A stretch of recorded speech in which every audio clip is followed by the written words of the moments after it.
E aí pessoal, tudo bem com vocês? Estamos de volta aqui para mais uma aula aqui no nosso canal no YouTube, Kleber Victor Interdisciplinar. Inscreva-se no canal, dê aquela força, deixe o seu comentário aqui embaixo, deixe o seu like, compartilhe e vamos para a aula de hoje.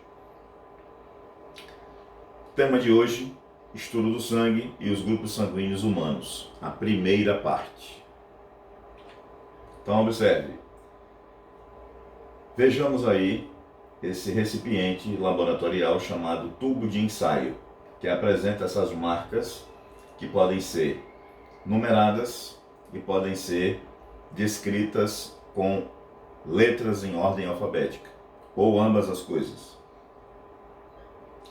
Apresentamos aí que o sangue, ele é na verdade o que a gente chama de substância coloidal, ou ele é um coloide, ou seja, um líquido que apresenta sólidos nele contidos, nele dissolvidos.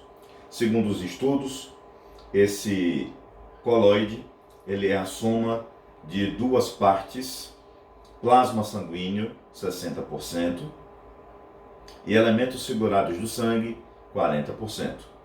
Nesses 40% nós temos glóbulos brancos, ou também chamados de leucócitos, são as chamadas células de defesa, células brancas, ou também chamadas de células de imunidade, ou por assim dizer. E também temos os chamados glóbulos vermelhos, hemácias, eritrócitos, ou células da série vermelha, que são os responsáveis por formar os elementos que nós chamamos de elementos segurados do sangue. Quais são as suas funções gerais? Transporte de nutrientes e gases, produtos do metabolismo também são transportados, metabólitos, que são os produtos que durante o metabolismo são produzidos, são formados e que não são desejáveis de permanecer na célula, portanto devem ser colocados fora. Hormônios e outras moléculas sinalizadoras, eletrólitos ou sais minerais. Entre outras funções, nutrição e eliminação dos metabólitos, função hormonal, principalmente nas glândulas endócrinas, regulação térmica, regulação da temperatura corporal, a partir de um processo chamado transpiração. Alguns estudos dizem também evapotranspiração. Trocas gasosas entre oxigênio e CO2. Repare que aqui aparece a estrutura do rim, que é o responsável por fazer o processo de filtração deste sangue. Outra função é a defesa imunológica. Olha aí o nome da célula de defesa, célula branca, célula de defesa, ou leucócitos.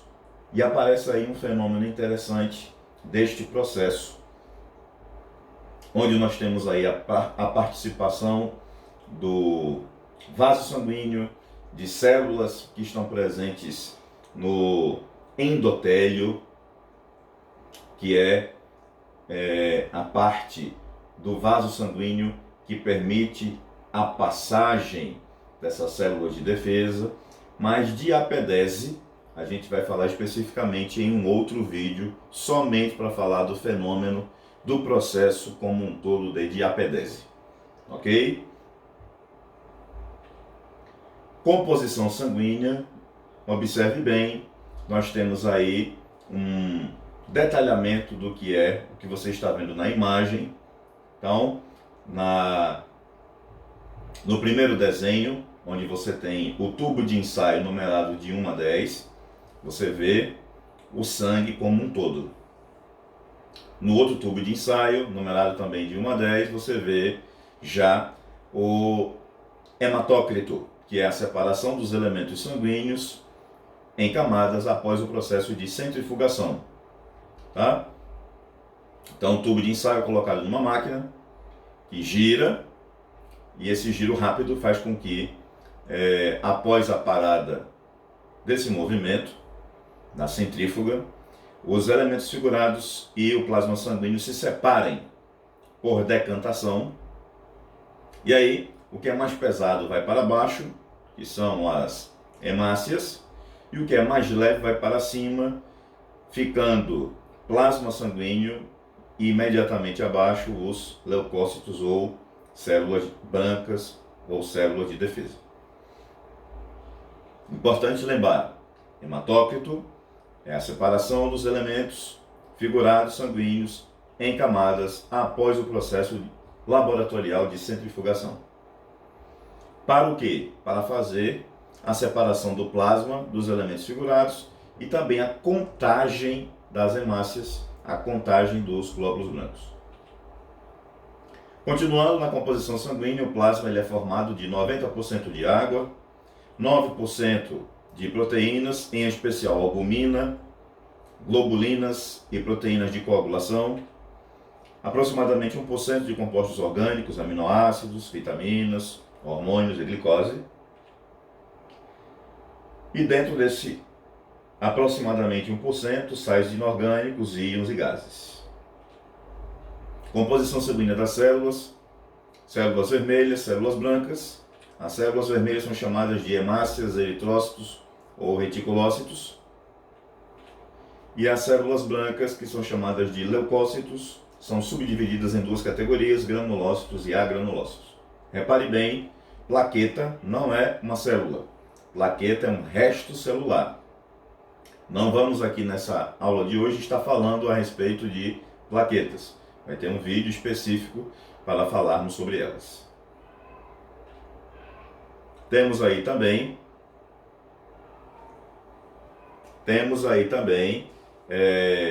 em maior detalhamento, os vasos sanguíneos, o detalhamento de um vaso sanguíneo.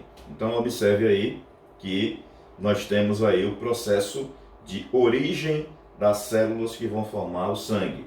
E o nome desse processo é chamado hemocitopoese. Hemocitopoese é o processo de formação das células sanguíneas que ocorre no interior de uma estrutura chamada de medula óssea vermelha.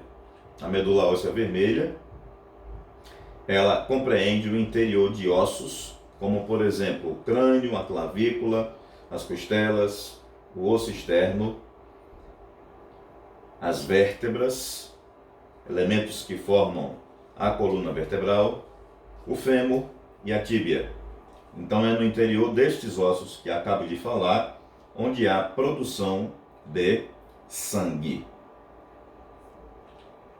Então no interior aí, por exemplo, do fêmur, que é considerado o maior osso do corpo humano, nós temos o processo, a síntese e a destruição de células sanguíneas.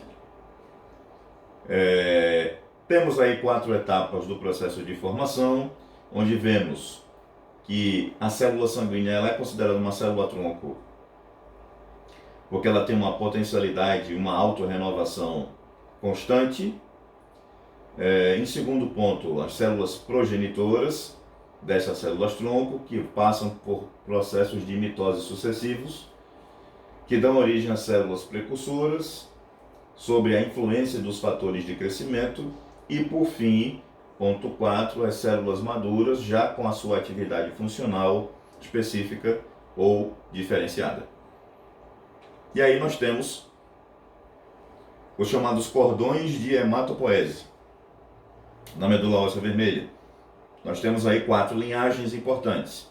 A eritropoese, que é o processo de formação dos eritrócitos ou das hemácias. Granulócitopoese, que é o processo de formação dos leucócitos granulócitos, aqueles que têm em seu interior ribossomos, uma grande quantidade deles em seu interior. A granulocitopoese, que são exatamente aqueles que não vão apresentar os leucócitos, uma grande quantidade significativa de ribossomos. E a plaquetopoese, que é o processo de formação das plaquetas.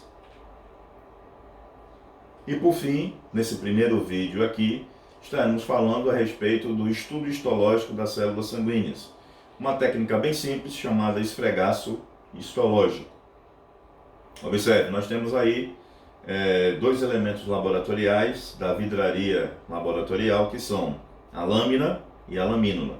A lâmina, ela é maior em tamanho, em comprimento e também em espessura.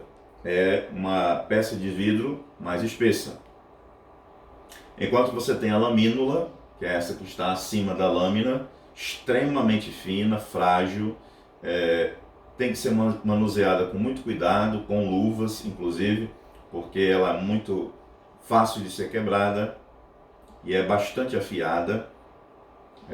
Então ela tem que ser manuseada com cuidado, porque ela é extremamente fina e lisa, para permitir essa técnica chamada de esfregaço, que consiste no quê? Você colocar uma gota de sangue sobre a lâmina, pega a lamínula, passa no sentido de cima para baixo, como está escrito aí em A.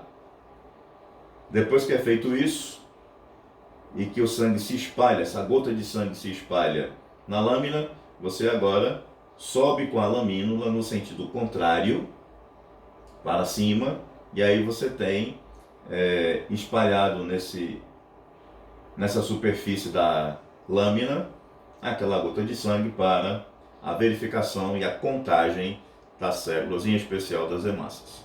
Se você gostou desse conteúdo, deixe o seu like, compartilhe. Este é o canal Kleber Victor Interdisciplinar, vídeo novo todo dia para vocês. Até a próxima.